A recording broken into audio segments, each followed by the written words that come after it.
Welcome to the Panavox channel. How's it going, Eric? It's going good, Joe. You doing All all right? right.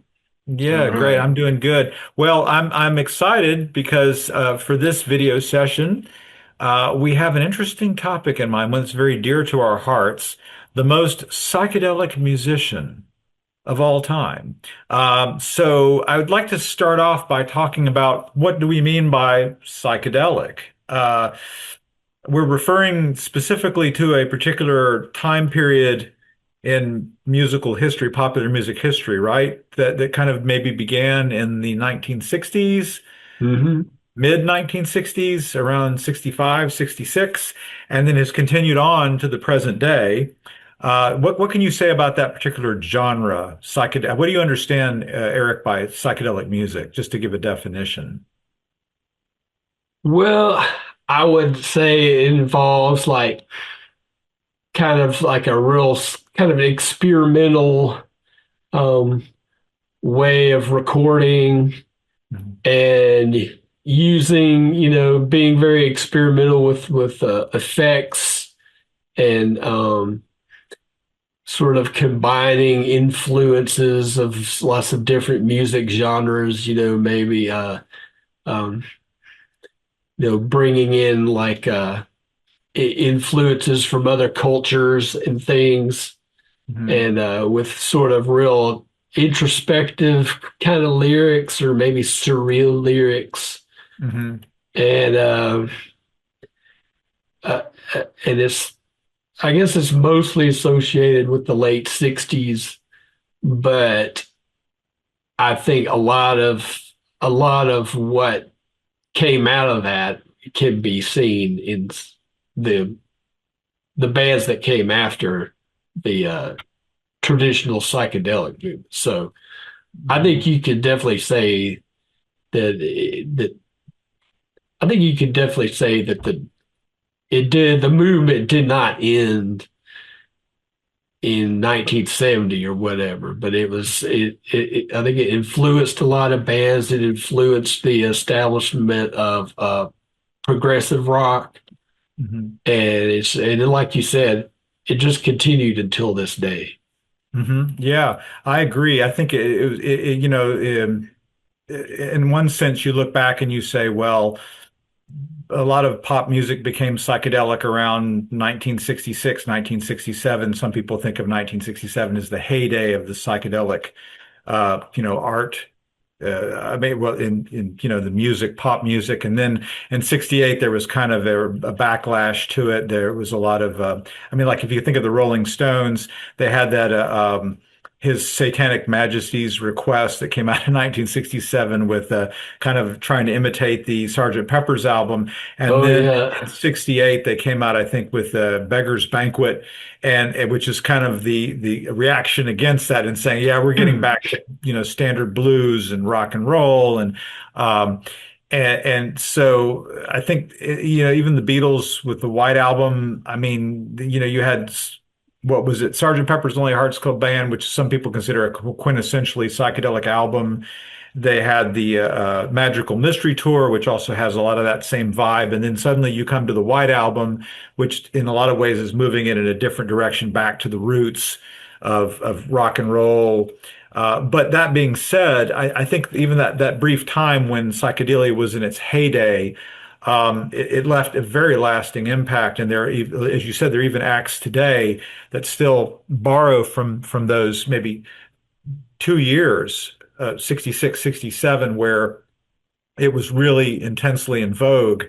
It didn't really go away in a sense. I like to think of the broader uh, maybe purpose of psychedelia. I think that psychedelia was not just a different artistic style, but it had a different objective in what it was trying to do to the listener. And I think the idea was that when you listen to a psychedelic song, you kind of have a transcendent experience. It kind of takes you out of yourself, or you kind of the idea, I guess, is that you get an interesting vibe or a feeling from it because of its maybe strangeness, unusualness, or the fact that it puts you into a trance. So I think that that's that. And again, we can. we can argue that this is a more complicated topic than you may think, but there are a lot of psychedelic songs that have that intended purpose to get you into a trance in some way or another. I don't want to go into the little minutia details of how that's done or it might be done, but let's move to our now that we've kind of defined what the genre is or the subgenre or however you want to look at it.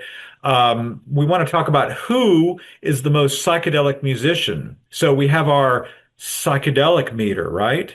I guess with one being or zero being the least psychedelic, and 10 being super psychedelic. It just like, Right. I mean, without being, we've been using this academic language. Let's get into the lingo of the era and say, if it's one, it doesn't do anything for me, man. But if it's 10, it blows my mind. So that would be kind of one way to Right, right. understand it, right? So we kind of came up with a list of psychedelic artists, and we were going to kind of run through each one of these, and then we're going to do the honorable mentions, and then we're going to give our number one most psychedelic musician at the end of the video. Yeah, So so you got to get to the end. Don't just grab the little thing and go all the way to the end so you can see who won. Please, watch it because we're building up to the one, and you might to the big number one psychedelic person at the end, musician at the end, and keep watching. You might be able to guess who it is, but maybe not. We'll see. So why don't we start off with the opposite of psychedelic? And I think there were two nominees that get a zero or a one on the psychedelic meter for being yeah, completely unpsychedelic. And the first one that came to my mind was Elvis Presley. And you had a comment. We were talking a minute ago about that there was maybe the earlier Elvis was even a little psychedelic. What were you saying? yeah. I was. You were saying you would say that Elvis was an example of something that was non-psychedelic, but I was saying like it's a pretty it's pretty subjective, and like even with Elvis, like his early like Sun Sessions recordings, like they were pretty interesting, like just the way they recorded the instruments and everything, and like they'd have like a lot of like echo on Elvis's voice, and to me, those early Sun Sessions recordings for Elvis had maybe not psychedelic, but it just had just this certain kind of just weird feel to it, that really it sets it apart from all his later music. Well, we talk about psychedelic music as putting people into a trance, as helping you to transcend as you listen to it. And some of his stuff would mesmerize you. It has a mesmerizing quality of music. You could put you in a trance as you listen to some of the grooves he gets into. So you could kind of make the case, yeah, that maybe they're maybe not intentionally psychedelic, but he could entrance you with some of that, the quality of some of that music. So Hmm. yeah, the lines are a little blurred sometimes about, what is psychedelic and what isn't. Yeah, exactly. I think so. Yeah. I would But I would I would add that well, two examples that I just thought of that I'll uh just go ahead and throw in there. I would say maybe something like John Philip Sousa, or maybe like Mozart would be two more examples of something that I would consider non-psychedelic, or maybe, yeah, yeah, or even yeah, like a lot of country artists, maybe like. yeah, yeah. Even Although, though there although there were there were plenty of country artists that went that direction, like Glenn Campbell and like probably a whole bunch of others too. But I just think it's like a lot of the like the old school country and like even the newer stuff is, I just think that as being like very down to earth and kind of lyrically being about problems that you face as a human being and that kind of thing. It's just sort of in some ways it's kind of the opposite of psychedelic music. Yeah, that's a good point. However, psychedelia is almost like a fungus in a way. It kind of infected country music there. Yeah, I'm not trying to denigrate or put down psychedelia. I'm just saying that like the 1968 album by the Byrds, "Sweetheart of the Rodeo," is a country album with all kinds of psychedelic twinges to it, and yeah, I think that they had a lot of fun making that album because they kind of went into an area where they weren't supposed to go with their psychedelic vibe. And then right. there was some, yeah. And for another example, Mike Nesmith from the Monkees, Mhm. he had kind of an extensive solo career, but his first album was like just had a lot of country influence and a lot of and also a lot of psychedelic influence. So Right. So you kind of think of them as being oil and water, they don't mix, but then people, there was also the Grateful Dead, which has a number of compositions that have kind of a country influence, even a lot of steel guitar in some of these yeah, psychedelic compositions. So it's almost like you can imagine some steel guitar player saying, I don't know what it is about this psychedelic stuff. I just can't relate to it. And somebody says, hey man, come and play for our band. Why would I want to do that? We're going to pay you some money. Well, all right, whatever. I need the money. So, I mean, I don't know how it happened. They might have well, showed up for that, but speaking of the Grateful Dead, that's uh, that's our first nominee. oh, well, yeah, let's go to there. Let's go there then. We're talking about Jerry Garcia. I mean, you could talk about other members of the Grateful Dead. It was very much a group effort, so to speak. But I mean, I think that Jerry Garcia is kind of a quintessential figure of the psychedelic era. Um, Yeah. although I wouldn't give him a 10 out of 10 on the psychedelic meter, if only I for the wouldn't. reason. I wouldn't either. Yeah, Maybe a seven. because I think that he was Jerry Garcia had a great commitment to Americana. If you can say Americana as a particular style of music, he did a lot of acoustic guitar, did a Hmm. lot of there was a lot of country music influence in the Grateful Dead from the very beginning. And I don't think that I mean, I don't think that Jerry Garcia was completely committed to the psychedelic ethos. I think that what he was really committed to was his instrument and his compositions and his. I mean, he's an amazing musician. Whether you're a fan or not, he has an incredible body of guitar work, and he was a real maestro on his instrument. So I don't know with Jerry Garcia. I don't know. I think psychedelia was just maybe a tool that he had in his or maybe a part of his palette as a musician. Yeah. But I don't know if he was completely dedicated to the genre. Well, their first couple of albums were pretty psychedelic, and then they Yeah, went in more of a country rock direction. But yeah. you could say the same thing about the Steve Miller Band. Hmm. Their Steve Miller Band's first two or three albums were like really pretty darn psychedelic, and like Yeah. I think they actually sometime around 67 they actually played in England and did a show with um, Pink Floyd. And Pink Well, yeah. Floyd's were actually fans of the Steve Miller Band, like even at that early time. Mhm. Anyway, we'll talk more about that later, maybe. Yeah, you just made me remember "Fly Like an Eagle" by Steve Miller, which I think really kind of does belong to the psychedelic genre, just kind of extended into the '70s a bit. Um, Yeah.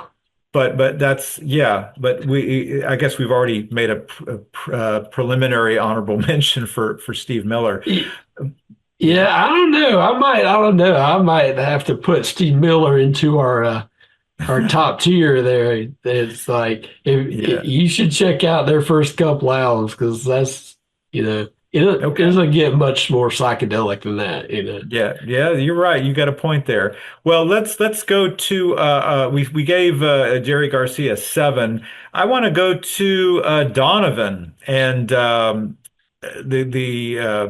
British superstar. He was kind of the quintessence of psychedelia in the 60s.